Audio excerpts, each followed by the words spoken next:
कहा कि हम वोट राष्ट्रीय लोकदल को हाजी यूनुस को क्यों दें। ये सवाल मैं अपने जाटों से करता हूं कि तुम मुझे वोट क्यों दो, लेकिन प्रधान जी ने हमसे सवाल किया है, आप सब लोगों से कहा है, वैसे तो इन्होंने ही बता दिया कि वोट क्यों दें। वोट इसलिए दें कि जिस पार्टी को हमारे मनोहर गढ़ी वाले तादाद में वोट देते चले आए,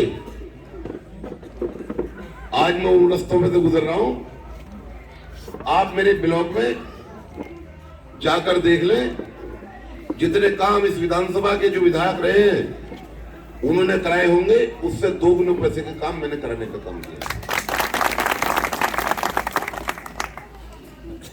और अभी हमारे बड़े भाई राजीव भाई ने वादा कर ही दिया है, तो मैं भी कह देता हूं कि जिस दिन सबसे पहले नहीं दिया है, जितने के तुम्हारे 2 रास्ते मैन वाले हो, इतने पैसे चुप लिया ना, बाकियों का भी स्टार। एक तो इसलिए वोट दें, सबसे पहले वोट दें कि सारे काम भी होते रहेंगे, सारी चीजें भी हो। ये चुनावी नुक्कड़ सभा जो बहुत शानदार, और इस गांव के हमारे कई नौजवान भाई जो लगभग 2 महीने से 3 महीने से, और कुछ हमारे बुजुर्ग और भी कई गांवों के हमारे नौजवान और जितने लोग और भी हैं वो भी बहुत मेहनत चुनाव में कर रहे हैं। मैं मनोहर गढ़ी वालों का, नौजवानों का, बुजुर्गों का,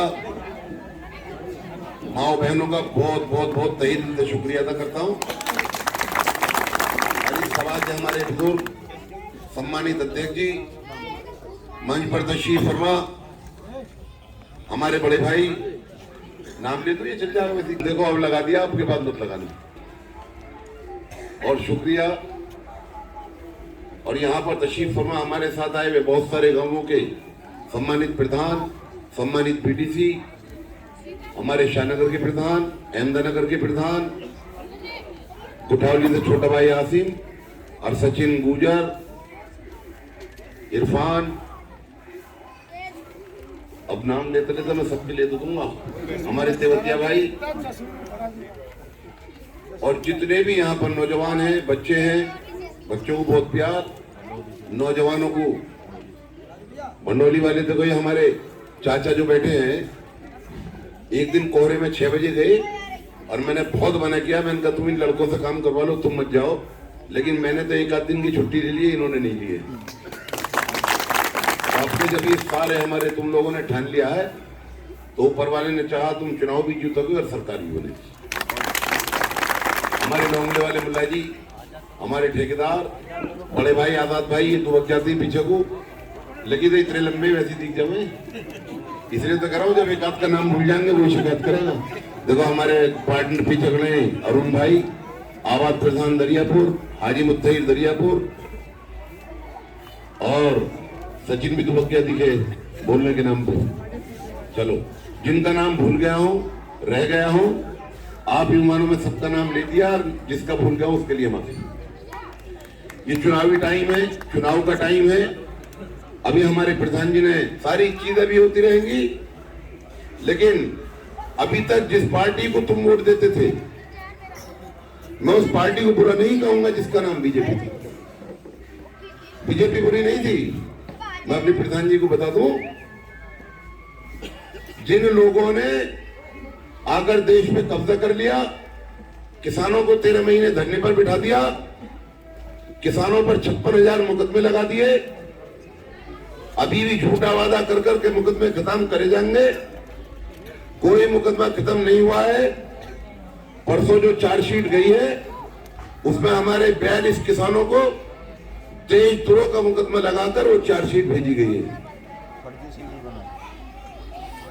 और उसकी सीडी फर्जी बनाई है। जो भी किया है, हमारा मकसद तो इससे है कि हमारे 42 किसानों पर ये कहने के बाद भी कि हम मुकदमे खत्म करेंगे, परसों जो चार्जशीट भेजी है वो 23 तुरों के मुकदमे लगाने के बाद भेजी है। क्योंकि मैं उसी गाड़ी में बैठा था जिसमें हमारे चौधरी साहब, हमारे राष्ट्रीय अध्यक्ष जी, आपका भाई, आपका बेटा, बुजुर्गों का पोता बैठे थे, मैं भी उसमें बैठा था, तभी ये फोन आया। इसलिए वोट दें कि जिनके वो पोते हैं, जिनके मैं पार्टी से लड़ रहा हूं, जिनका नाम स्वर्गीय चौधरी चरण सिंह जी था, जिन्होंने पूरी जिंदगी किसानों की, मजदूरों की, दलितों की, भाईचारे की लड़ाई लड़ने का काम किया, उन्हीं की पार्टी से मैं आज चुनाव लड़ रहा हूं, इसलिए मुझे वोट। और भारतीय जनता पार्टी, जो मैंने कहा कि भारतीय जनता पार्टी बुरी नहीं थी, क्योंकि 2013 से पहले जो पार्टी थी वो भारतीय जनता पार्टी थी। न उसके नेता बुरे थे, न वो भाईचारा खत्म करते थे, न वो किसानों को जेल भेजते थे। अभी एक मेरा नौजवान बच्चा कह रहा था, मैंने कहा इसको दूध नहीं पिलाते, तो कह रहा था कि मिलिट्री की तैयारी कर रहा हूं। ऐसे हमारे हजारों नौजवान हैं जो हमारे प्रदेश में, इस रोड पर मैं देखता था जब अपनी भैंसों के लिए नियाल लेने आता था, सोइयों बच्चे हमारे नौजवान दौड़ लगाते थे और मिलिट्री में चले जाते थे। आज इंतजार कर रहे हैं कि 3 साल हो गए या 7 साल हो गए, कोई भर्ती नहीं आई है। वो बीजेपी सरकार तो भर्ती निकालती थी, ये गुजरात से आए हुए 2 लोग जिन्होंने नौजवानों की नौकरी छीन ली, किसानों को जेल भेजने का काम किया, देश में महंगाई लाने का काम किया, 225 रुपए तेल सरसों का करने का काम किया, डीजल और पेट्रोल 100 रुपए और 110 रुपए करने का काम किया। इन्होंने तो वादा किया था 15-15 लाख रुपए देने के, मेरे खाते में तो आ गए, तुम्हारे वहां आए हो तो पता नहीं। इन्होंने जो बहकाने का काम किया हिंदू और मुसलमान के नाम पर, हिंदू और मुसलमानों को डराने के नाम पर, मैं कहना चाहता हूं आज अपने सारे हिंदू भाइयों को, एक किसी मुसलमान को इन्होंने देश से निकाला हो तो बता दो, किसी को भगा दिया हो तो बता दो। अरे ये तो तुम्हें हमसे भी अच्छा रखते, इसलिए अच्छा रखते हैं कि इनको हमारा नाम लेकर हमारे हिंदू भाइयों की वोट चाहिए। इन्होंने 2 लोगों ने आकर खाली एक पार्टी को नहीं, सारी पार्टियों को खत्म करने का काम किया। जितने भारतीय जनता पार्टी के बड़े बड़े नेता थे उनको भी खत्म करने का काम किया, चाहे अटल बिहारी वाजपेयी हो, चाहे लालकृष्ण आडवाणी हो, चाहे यशवंत सिन्हा जी हो, चाहे सुषमा स्वराज हो, चाहे अरुण जेटली हो, चाहे राजनाथ सिंह अभी हो। ये भारतीय जनता पार्टी के वो नेता थे जिन्होंने भारतीय जनता पार्टी बनाने का काम किया था, जिन्होंने नौजवानों को नौकरी देने का काम किया था। लेकिन 2013 में राजनाथ सिंह जी जब इनको लाए थे तो लाए थे अपनी सिफारिश करने के लिए कि ये मेरी प्रधानमंत्री बनने की सिफारिश करेंगे। लेकिन उन्होंने जब कहा कि अब की बार भाजपा सरकार, तभी मोदी जी ने माइक छीन लिया। मेरे पास वो क्लिप भी है और मुझे अच्छी तरह मालूम भी है, और नारा लगाया कि अब की बार मोदी सरकार, और हमेशा के लिए कर दिया कि अब बार गुजरात वालों की सरकार। ये वही 2 लोग हैं जो काला धन ला के हमें 15-15 लाख रुपए दे रहे थे, काला धन भी नहीं लाए, लेकिन दोबारा कई गुजराती जो देश से पैसा लेकर भाग गए, काला धन तो वो था जो लेकर भागे, वो गुजराती जो आज देश को लूट रहे हैं, वो गुजराती, और जिन्होंने सारे देश में भाईचारा खत्म करा था, वो गुजराती। इसलिए मैंने कहा कि ये वो भारतीय जनता पार्टी नहीं है जो अच्छी थी और जिसके नेता अच्छे थे। मैं शुक्रिया अदा करूंगा दोनों नेताओं का, दोनों पार्टी के राष्ट्रीय अध्यक्षों का, जयंत चौधरी जी का, अखिलेश यादव जी का, कि उन्होंने आज गठबंधन बनाया। और इसलिए मैंने कहा कि हमारे यहाँ जाट समाज के भाई और बुजुर्ग बहुत तादाद में है जो इन्होंने काम किया था, पहले हिंदू को मुसलमान से लड़ाने का, हिंदू और मुसलमानों को बांटने का। ऐसे ही इन्होंने जितने हमारे हिंदू भाई नेता थे और पार्टियों के थे, जितनी हमारी पार्टियां थी, सबको खत्म करने का काम किया। राजनाथ सिंह को वहां हटा दिया, और लालकृष्ण आडवाणी जी जिनका दूसरा नाम आता था, जब उनका नंबर आया प्रधानमंत्री और राष्ट्रपति बनने का, तो आहिस्ता से एक फर्रा निकाला कि बाबरी मस्जिद का तुम पे केस है, अपना आराम से जाके घर सो जाओ, अब कोई उत्तर प्रदेश वाला या इधर का प्रधानमंत्री नहीं बना। आप देख लीजिए, और भी कितने नेता थे। अगर हमारे दलित समाज के लोग होंगे तो उनको भी बता देना चाहता हूं, जैसे डरा कर और धमका कर सारी पार्टियों के नेताओं को, सारी पार्टियों को खत्म करने का इन 2 लोगों ने काम किया है। ऐसे ही बहुजन समाज पार्टी की नेता बहन कुमारी मायावती, जब इन्होंने देख लिया कि दलित समाज के लोग आज भी भारतीय जनता पार्टी में नहीं आए हैं, जो जाटव समाज के हैं, तो इन्होंने भी उन्हें डरा कर और धमका कर 5 साल से कैद करने का काम कर दिया। मैं कहना चाहूंगा दलित समाज के भाइयों को कि अगर अब की बार जहां गठबंधन में पूरे उत्तर प्रदेश में एक एक आदमी, एक एक जाति, एक एक धर्म के लोग गठबंधन से जुड़े हैं, वो भी गठबंधन में आने का काम करें, एक एक वोट नल पे देने का काम करें। भारतीय जनता पार्टी, जो नकली भारतीय जनता पार्टी है, जो ये 2 नेताओं की पार्टी है, जब तक नहीं ये नहीं जाएंगे, न बहन कुमारी मायावती बचेंगी, न बहुजन समाज पार्टी बचेगी, न तुम्हारा संविधान बचेगा, न तुम्हारी नौकरी बचेंगी, न तुम्हारा आरक्षण बचेगा। इसलिए अपने लोगों को भी समझाएं, सारे दलित समाज का, कि बहुजन समाज पार्टी के टाइम पर भी जैसे लोग तुम्हें चुनाव लड़ाते थे, आज भी लड़ाने का काम कर रहे हैं। इसलिए मैं इसलिए शुक्रिया अदा करता हूं इन दोनों नेताओं का कि इन्होंने आज ये गठबंधन ऐसा बनाया, वरना हमारे जाट समाज के भाई बेटे हैं। बताइए, एक जाट का कोई बेटा जो प्रधानमंत्री का पोता हो, मंत्री का बेटा हो, क्या वो किसी दलित समाज के लिए लाठी खाने हाथरस जाएगा? और मैं ये बताना चाहता हूं अपने जाट समाज को कि तुम भी सुन लो, अगर लोग बहकाने का काम करेंगे कि मुसलमानों को टिकट दे दिए, मुसलमान एमएलए बन जाएंगे, पंडित एमएलए बन जाएंगे, गुर्जर एमएलए बन जाएंगे, तो मैं सबको ये दरखास्त करना चाहूंगा, पूरे उत्तर प्रदेश में और पूरे देश में कोई एक सीट भी ऐसी नहीं है कोई किसी एक जाति के नाम पर जीती जा सकती। ये तो सबको तुम्हें इकट्ठा होना पड़ेगा। अगर 40 साल तक बड़े भाई माननीय मंत्री जी कृपाल सिंह को यहां भी तुम सब लोगों ने एक एक वोट देकर एमएलए बनाने का काम किया, लेकिन ये 2 लोग जो गुजरात से आए, जिन्होंने हिंदू और मुस्लिम किया, सबसे ज्यादा नुकसान आपका हुआ। मैं बता देना चाहता हूं, अगर मुसलमान जितने विधायक बनेंगे, 10 बन जाए या 20 बन जाए या 30 बन जाए, अगर वो मुख्यमंत्री को वोट देंगे, उनके विधायक बनकर वो मुख्यमंत्री बनाने का काम अखिलेश यादव जी को करेंगे। और मैं शुक्रिया अदा करूंगा आज अपनी सारी जाट बिरादरी का कि तुम पर भरोसा कर तुम्हारे उस नेता ने, तुम्हारे उन बेटे ने, बुजुर्गों के पोते ने मुझे तुम्हारे यहाँ भेजा है, तुम्हारे बीच में भेजा है। मैं तो ज्यादा से ज्यादा विधायक बनकर तुम्हारी खिदमत करने का काम कर सकता हूँ। अगर देश में चौधरी चरण सिंह जी की जगह जो प्रधानमंत्री रहे थे, अगर तुम जैसे आज एक हो, अगर ऐसे ही रहे, तो ये ऐसा गठबंधन बना है कि आज जाट समाज के साथ वोट हमारी 50,000 है, मुस्लिम समाज की 1,20,000 है, 40,000 दलित समाज की है, 18,000 मेरी बिरादरी की गुजर की है। लोधी भी तुम्हें वोट दे रहा है, पंडित भी तुम्हें वोट दे रहा है, और इसीलिए दे रहा है कि उसे दिख रहा है कि 30 और 40 साल पहले वाला समीकरण बना है।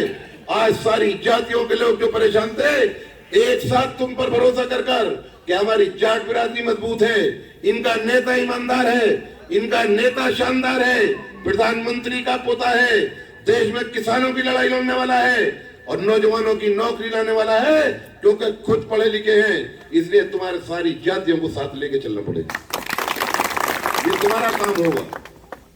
किसी एक जाति से चुनाव नहीं जीता जाएगा, सारे लोगों को एक साथ आना पड़ेगा। पार्टी हमारी जाट बिरादरी के नाम से जरूर हो सकती है, नेता हमारे चौधरी चरण सिंह जी ये पोते जाट समाज से जरूर हो सकते हैं, लेकिन जब कोई किसी चीज का राष्ट्रीय अध्यक्ष होता है, कोई मुख्यमंत्री और प्रधानमंत्री होता है, तो सारे समाज का होता है। इसलिए जो ये बहकाने आएंगे, इनके बहकाए में नहीं आना है।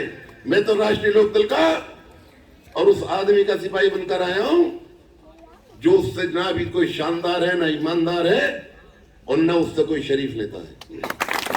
मैं तो तुम सारे जाट समाज के नौजवानों से उनसे कहना चाहूंगा कि राष्ट्रीय अध्यक्ष तुम्हारा, पार्टी तुम्हारी, और जब सबकी लड़ाई लड़ने के लिए वो अकेला आदमी पूरे उत्तर प्रदेश में और देश में लड़ने के लिए तैयार है, जहां इन 2 गुजरात के लोगों ने आकर सबको डरा कर और धमका कर घरों में बिठाने का काम किया है, उसका शुक्रिया अदा करूंगा।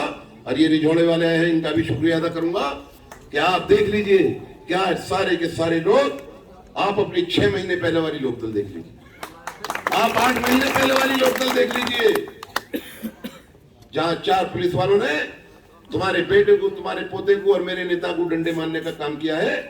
लेकिन आज जब तुम सारे इकट्ठे एक साथ दिख रहे हो, तो डंडा तो बड़ी चीज का नाम है, कंकरी भी नहीं मार पाए। लेकिन होगा तभी। ये ताकत होती है वोट डालने की, ये ताकत होती है अपने नेता को बनाने की। ये हमारे इतने सारे मुस्लिम समाज के लोग बैठे हैं, मैं इनको भी कहता था कि वोट किसी को भी दे दो, एक जगह दे दो, वोट एक जगह नहीं दोगे। अगर ऐसी पार्टी को वोट नहीं दोगे तो कभी कामयाब नहीं हो पाओगे। आज ये गठबंधन में है, एक एक वोट आपके साथ है, सारी जाट बिरादरी मेरी आपके साथ है, और हर बिरादरी का वोट तुम्हारे बेटे के, तुम्हारे पोते के नाम से, जिनका नाम जैन चौधरी है, उनके नाम पर देने का काम करें। इसलिए मैंने कहा ये वो भारतीय जनता पार्टी नहीं है, ये तो गुजरात से दो लोग आए हैं जो देश को बर्बाद करने और लूटने के लिए। 70 साल से देश आजाद हुए हो गए, सारे हिंदू और मुसलमान, मेरे बाप और दादा और परदादा सारे एक साथ ही रहते थे ना। प्रधानमंत्री भी हिंदू, मुख्यमंत्री भी हिंदू, चारों सेनाओं के नेता भी हमारे हिंदू भाई। 70 साल से देश को खतरा नहीं हुआ, और आज लोगों को बहकाने का काम करते हैं कि हिंदू खतरे में है। भाई हो सकता है 70 साल से भी यही थे, सारे नेता हमारे हिंदू भाई थे, जब खतरा नहीं आया। आज ये जिनको बहकाते थे, जिनको बहका बहका कर 10 साल वोट ले लिया और देश में राज कर रहे हैं, इनकी नीति वो है जो अंग्रेजों वाली होती थी। ये उस विचारधारा के लोग हैं जो 15% के लिए काम कर रहे हैं, और तुम जितने हो उस विचारधारा के हो जिनकी लड़ाई तुम्हें 85% के लिए लड़नी पड़ेगी। उसमें सारे किसान हैं, सारे बैकवर्ड हैं, सारे दलित हैं, सारा मुस्लिम है, ये 85% होता है। ये बहकाने का काम करेंगे। देश में अगर महंगाई की बात करेंगे, अगर 350 रुपए का सिलेंडर हो गया था तो स्मृति ईरानी सारा सिलेंडर लेकर पूरी दिल्ली में जाम लगाने का काम कर रही थी। 1000 रुपए का सिलेंडर है, कहते हैं हमने अपने किसानों को 6000 रुपए निधि दे रहे हैं, सम्मान निधि दे रहे हैं। सम्मान निधि नहीं दे रहे, अपमान निधि दे रहे हैं, और इसलिए दे रहे हैं कि देते हैं 6000 रुपए और महीने में ले लेते हैं हमारे किसानों से 10,000 रुपए। तुम्हारे खाद के कट्टे में 5 किलो वजन कम कर दिया। ये तो चुनाव आ गया, अगर यही सरकार 2022 में आई तो बुरा नहीं मानना, 2450 रुपए कट्टे पर छपे हुए हैं। 2450 रुपए का मिलेगा। आप देख लीजिए, लाइट देख लीजिए, पूरे उत्तर प्रदेश में देश की सबसे महंगी लाइट है। देश की सबसे महंगी लाइट उत्तर प्रदेश में है। पहली सरकारों में जहां हमारे किसानों को हमारे गांवों में ज्यादा से ज्यादा और कम से कम मिनिमम और मैक्सिमम 100 रुपए और 200 रुपए बिलाया करता था, आज एक ट्यूबवेल वाले के 2-2 हजार का और 3-3 हजार रुपए का बिल आ रहा है। 1 लाख का भी आ रहा है, लोग 1 लाख का भी आ रहा है। इसलिए मैंने कहा कि सम्मान निधि नहीं दे रहे, अपमान कर रहे हैं। 6000 रुपए जैसे हम पर एहसान कर रहे हैं। 6000 रुपए, कोरोना काल आ गया, एक बच्चा हमारा कोई स्कूल नहीं गया, किसी स्कूल वाले ने पैसे छोड़े? किसी नहीं छोड़े। 1-1 रुपया लेने का काम करा है।